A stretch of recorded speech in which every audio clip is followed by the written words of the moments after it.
Hello guys, welcome to my YouTube channel Adela Mix Vlog. Among ulam guys, ampalaya. Ayan guys, oh. Mi. Kain tanyo guys. Oh.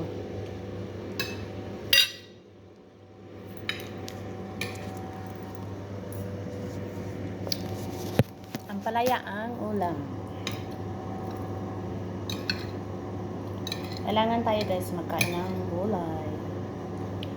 Kahit twice a week lang. Or every day.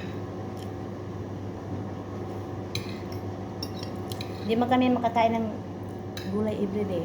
So twice a week lang. Or gulay or once a month.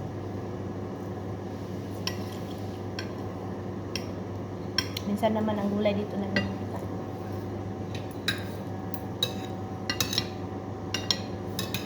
Ngayon, pero malayo.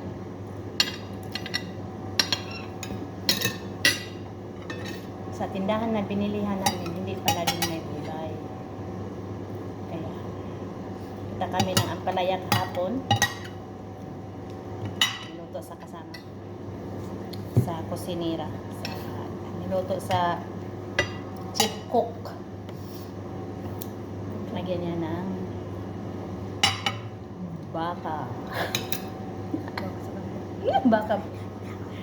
Hindi pa ito alam nila ng baka.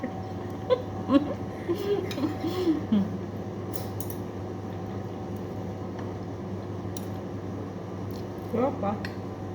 Oh. Hindi man niya siya ma-search sa Google kung anong baka.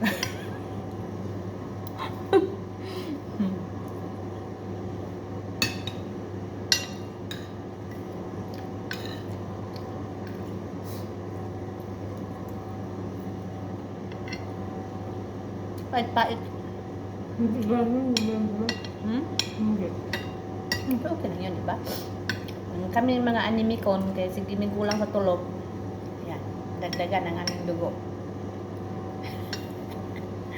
Kain tayo ng ampalaya.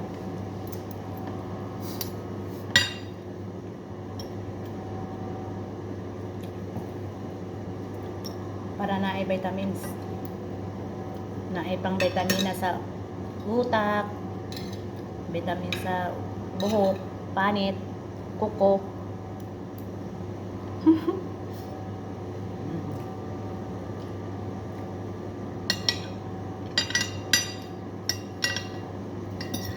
Ito, pangtambal to sa anemic. Kaya, mahal pang ampalaya sa Pinas. Ay, huwag ka magkano. Magkano ka na. Ganito siguro ni, ilang sakos. 50.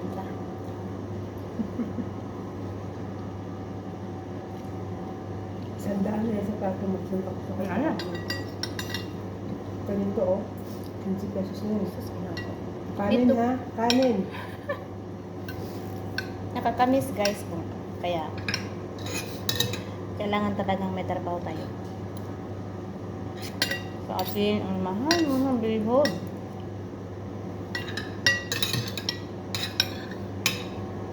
Pati mga pagkaon.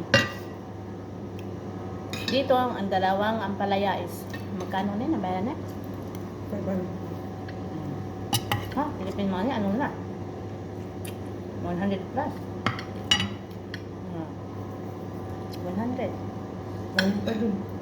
Diba?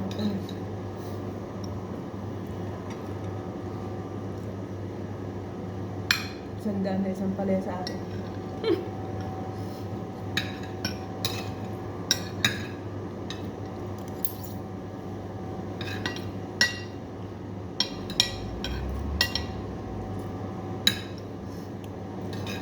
Hanggang dito pa tayo sa abroad kung merong makain-kain.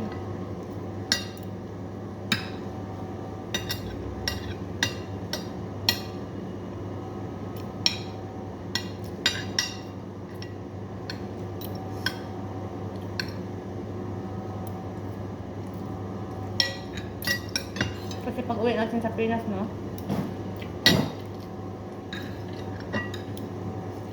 Mag-iba na ang presyo kasi nasanay kami dito sa presyo ng pang kidi-kidi.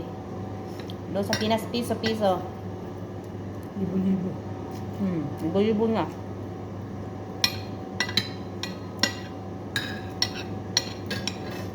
Pati bigas. Mahal ng bigas. Wala So, ka libo sa grocery. Sa Pinas, kung wala tayong trabaho, ang hirap eh. Kaya, tiis lang tayo dito sa abroad. At least may trabaho, basta mabuti na yan.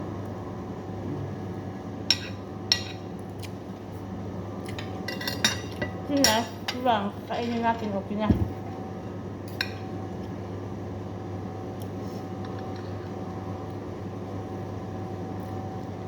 Hirap ng panahon.